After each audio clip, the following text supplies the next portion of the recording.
Breaking news Bhadrachalam Sitaramachandra స్వామి ఆలయ బ్రహ్మోత్సవాల్లో ఘనంగా మొదలయ్యాయి. నిన్న రాత్రి 7 గంటలకు ఎదుర్కోలు ఉత్సవం వైభవంగా జరిగింది.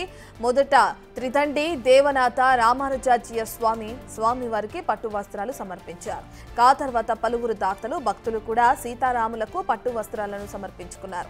ఈ కేవల సీతారాముల కళ్యాణ మహోత్సవం ఉంటుంది. ఉదయం 8 నుంచి 9 గంటల వరకు ధ్రువమూర్తుల కళ్యాణం నిర్వహిస్తారు. ఆ తర్వాత కళ్యాణ మూర్తులను అలంకరించి ఊరేగించి మిథిలా మండపానికి తీసుకెళ్తారు. భగవానుకి భక్తవత్సల భగవానుకి రాజా రామచంద్ర మహారాజుకి అందరూ గట్టిగా చెప్పండి నామాన్ని. సెల్ ఫోన్లో ఫోటోలు రామ జయ రామ జయ జయ రామ. మండపం దగ్గర ఉదయం 10:30 నుంచి 12:30 వరకు కళ్యాణోత్సవం నిర్వహిస్తారు. ఈ ఉత్సవాల్లో సీఎం రేవంత్ రెడ్డి పాల్గొంటారు. దానికి సంబంధించిన ఏర్పాట్లను అధికారులు చేశారు. స్వామి అమ్మవార్లకు సీఎం ముత్యాల తలంబ్రాలు పట్టు వస్త్రాలను సమర్పిస్తారు. ఉదయం 8:45 బేగంపేట విమానాశ్రయం నుంచి భద్రాచలానికి హెలికాప్టర్లో వెళతారు. ఉదయం 10:40 ఆలయానికి చేరుకుని స్వామివారికి పూజలు చేస్తారు.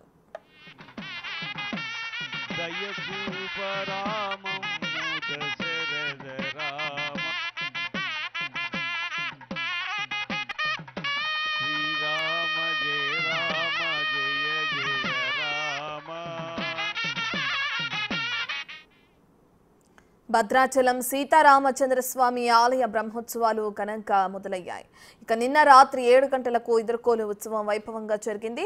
మొదట త్రిదండి దేవనాథ రామానుజాచార్య స్వామివారికి పట్టు వస్త్రాలు సమర్పించారు. ఆ తర్వాత పలువురు తాతలు భక్తులు కూడా సీతారాములకు పట్టు వస్త్రాలను సమర్పించుకున్నారు. ఇవాళ సీతారాముల కళ్యాణ మహోత్సవం ఉంటుంది. ఉదయం 8 నుంచి 9 గంటల వరకు ధ్రువమూర్తులు కళ్యాణం నిర్వహిస్తారు. ఆ తర్వాత కళ్యాణ మూర్తులను అలంకరించి ఊరేగించి మిథిలా మండపానికి తీసుకువెళ్తారు. మండపం దగ్గర ఉదయం 10:30 నుంచి 12:30 వరకు కళ్యాణోత్సవం నిర్వహిస్తారు. ఈ ఉత్సవాల్లో సీఎం రేవంత్ రెడ్డి పాల్గొంటారు. దానికి సంబంధించిన ఏర్పాట్లను అధికారులు చేశారు. స్వామి అమ్మవార్లకు సీఎం ముత్యాల తలంబ్రాలు పట్టు వస్త్రాలను సమర్పిస్తారు. ఉదయం 8:45 బేగంపేట విమానాశ్రయం నుంచి భద్రాచలానికి హెలికాప్టర్లో వెళతారు. ఉదయం 10:40 ఆలయానికి చేరుకుని స్వామివారికి పూజలు చేస్తారు. పాలింపు రామము పట్టాభిరామ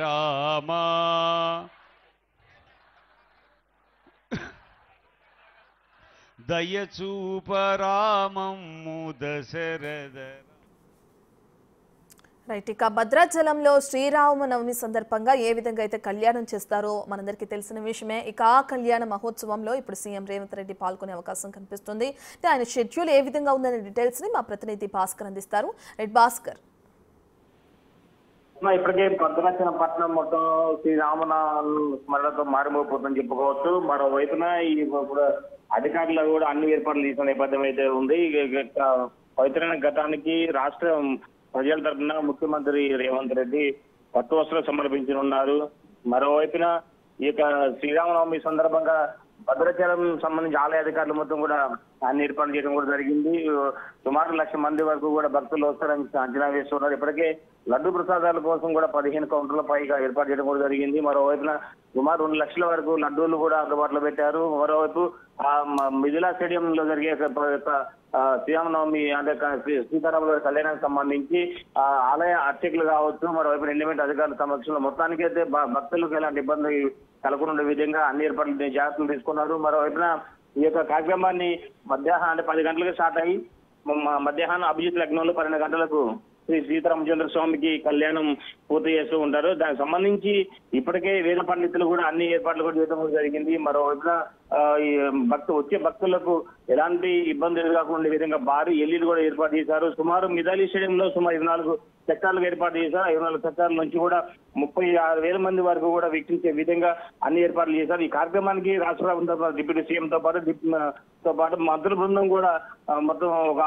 నుంచి మంది మంత్రులు రానున్నారు రాష్ట్రం నుంచి. మరోవైపున కేంద్ర మంత్రులు కూడా ఇద్దరు వస్తున్నట్టుగా తెలుస్తా ఉంది. మరోవైపున జడ్జిలు, మరోవైపున IPS IAS కూడా రానున్న నేపథ్యంలో భద్రాచలం పట్టణం మొత్తం కూడా గట్టి బందోబస్తు భద్రత ఏర్పాటు చేశారు. మరోవైపున ఇప్పటికే భద్రాచలం పట్టణం మొత్తం కూడా పోలీసు వలయంలో ఉంది. ఒకవైపున ఏజెన్సీ ప్రాంతం కావడంతో ఇదంతా కూడా ఒకవైపున ఛత్తీస్గఢ్, ఒరిస్సా నుంచి కూడా అత్యధికంగా భక్తులు రానున్నారు. మరోవైపున ఆ ప్రాంతం నుంచి ఎలాంటి విఘాతం కలుపుకుండే విధంగా ప్రతి ఒక్క వాహనాన్ని కూడా క్షుణ్ణంగా పరిశీలి చేస్తున్నారు. పోలీసులు పహారాలోనే ఈ భద్రాచలం పట్టణం మొత్తం ఉంటుందని చెప్పుకోవచ్చు. మరోవైపున ఈ భద్రాచలానికి వస్తున్న భక్తులు మొత్తం కూడా రామనాథ స్మరణతో అంతా కూడా పులికించిపోతున్న నేపథ్యం అయితే ఉంది. అన్ని సెలవు పందులు కాంచి మొదలు పెట్టే భక్తులకు మధ్య ప్యాకెట్లు, మరోవైపున అంటే వాళ్ళకి ఎలాంటి ఎండవిడి నుంచి ఉపశమనం పొందే విధంగా మొత్తం చేత కళ్యాణం జరిగే సమయంలో కూడా ప్రత్యేక కూలర్లు కూడా ఏర్పాటు చేశారు. ఎనడం లేని విధంగా ఈసారి మాత్రం కళ్యాణ మండపంలో మన ప్రత్యేకంగా అంటే ఒక మద్దతులు కురిసే విధంగా ఒక ప్రత్యేక ఏర్పాట్లు చేసేసి అక్కడ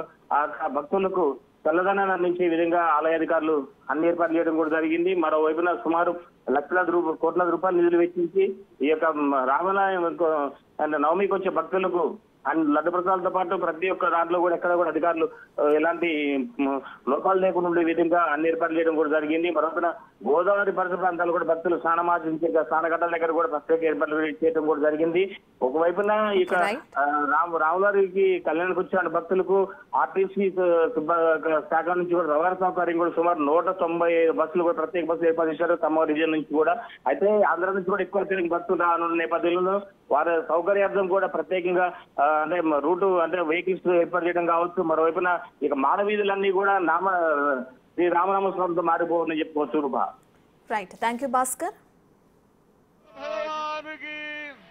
భక్తవత్సల భగవానుకి జై శ్రీరామ్.